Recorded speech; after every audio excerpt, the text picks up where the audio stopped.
নমস্কার বন্ধুরা, তোমরা সবাই কেমন আছো? আশা করছি তোমরা সবাই খুব ভালো আছো। আমরাও খুবই ভালো আছি। তো প্রথমেই দেখো কড়াইয়ে নুন আর পাস্তা দিয়ে আর একটু সাদা তেল দিয়ে এটাকে সেদ্ধ করে নিয়েছি। তারপর কড়াইয়ে তেল দিয়ে জিরে আর শুকনো লঙ্কা ফোড়ন দিয়ে তারপর দেখো এখানেই আগে থেকে আমি সবজিগুলো কাট করে রেখেছিলাম, সেই কাট করা সবজিগুলো দিয়ে দিলাম এর মধ্যে। তারপর সেটাকে ভালো করে ভেজে নেবে। তো এখানে দেখো সবজিগুলো ভাজা হচ্ছে। তোমরা যেমন সবজি খেতে ভালোবাসো তেমন সবজি অ্যাড করো। তারপর একটু আবার তেল দিয়ে তারপর ভাজা জিরে গুঁড়িটাকে দিয়ে একটু দিয়ে ভালো করে মিক্স করে নাড়িয়ে চাড়িয়ে তারপর তোমার এখানে চাইলে সস অ্যাড করতে পারো। আমরা দিইনি, আমাদের নিরামিষ, তাই নিরামিষভাবেই আমরা যেরকম খাই সেরকমটাই তোমাদের সাথে তুলে ধরলাম। তো দেখো বন্ধুরা, আমাদের পাস্তা প্রায় রেডি হয়ে আসছে।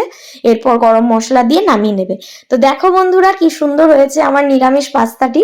তো তোমরাও চাইলে বাড়িতে ট্রাই করতে পারো। তো ভালো লাগলে লাইক, কমেন্ট অ্যান্ড সাবস্ক্রাইব।